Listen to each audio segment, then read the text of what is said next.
রেশমি দিদিভাই কি অবস্থা হয়েছে তোমার? এই কি অবস্থা? এটা কি করে হলো? কি করে হলো?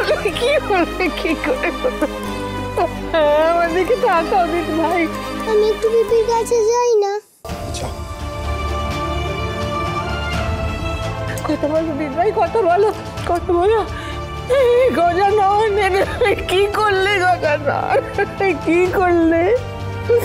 তুমি আমাকে ডেকে নিয়ে এলে কেন? এইটুকু ছোট্ট মেয়ে, একে তুমি এত কষ্ট দিলে গজানন। আমি শান্ত, আমি ও ঠিক হয়ে যাবে, চলো না।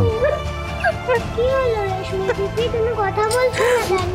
তুমি কি আমাদের উপর রাগ করেছো? সুধা,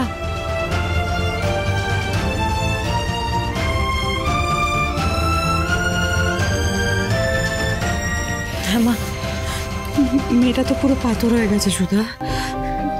ডাক্তার কি বলছে যে ও কখনো ঠিক হবে না? আমার নিশ্চয়ই হবে, নিশ্চয়ই ঠিক হবে। আজ তো সবে মিস্টার ঘোষাল আর রণজয়কে শাস্তি দিয়ে আমরা লড়াইটা জিতেছি। এরপর রেশমিকে সুস্থ করার লড়াইটা আমরা জিতব। আমি কথা দিচ্ছি মা, রেশমিকে আমরা সবাই মিলে সুস্থ করে তুলব। আর এরপর ওর জীবনটা আমি নিজের হাতে সাজিয়ে দেব। মা, রেশমির একটু বিশ্রামের প্রয়োজন, ওকে যদি তোমরা ঘরে নিয়ে যাচ্ছে। তুমি কি করলে রেশমি?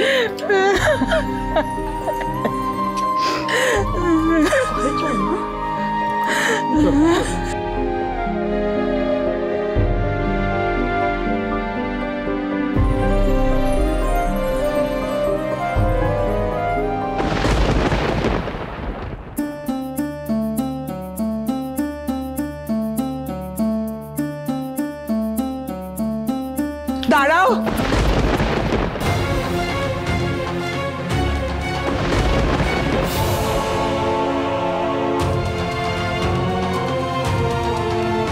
এই মেয়েকে নিয়ে তুমি কোথায় ঢুকছো? ও কেন এসেছে এই বাড়িতে?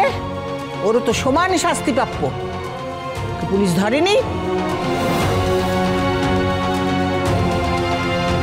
না ঠাম্মি, কারণ ইমনের ওপর থেকে আমরা সমস্ত কেস তুলে নিয়েছি। তাছাড়া ও নিজেকে শুধরে নিয়েছে, তাই না বলো?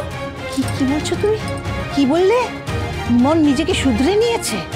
এই কথা বিশ্বাস করো তুমি সুধা? ওর মতন একটা লোভী, হিংসুটে, কুচক্রী মেয়ে আমাদের পরিবারেও কেন ঢুকেছিল তুমি জানো? সান্তককে বিয়ে করে শুধুমাত্র এই পরিবারের সকলেরও সর্বনাশ করবে বলে। না ঠাম্মি, ও সত্যি নিজের পাপের প্রায়শ্চিত্তও করেছে। আর আজ ওর জন্যই রণজয় আর ওর বাবার আসল চেহারাটা সবার সামনে আনতে পেরেছি, ওদের শাস্তি দিতে পেরেছি। আমি সার্থক যতই খারাপ হোক না কেন, ও তো এই বাড়ির ছেলে। আর ইমন ওর ওয়াইফ, তো ওর তো একটা অধিকার আছে না? কিসের অধিকার? কিসের অধিকার? আমি কোনোদিন ওকে এ বাড়ির বউ বলে মানিনি। আর সার্থককেও আমি কোনোদিন এ বাড়ির ছেলে বলে মানিনি, মানবো না।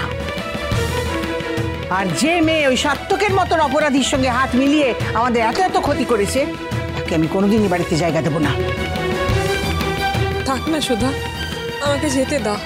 আপনি তো ঠিকই বলছেন, আমি বাড়িতে থাকার যোগ্য নই। দাঁড়াও ইমন। শুভ বিবাহ সোম থেকে রবি প্রতিদিন রাত 10:30টায় স্টার জলসায় ও জিও হটস্টারে।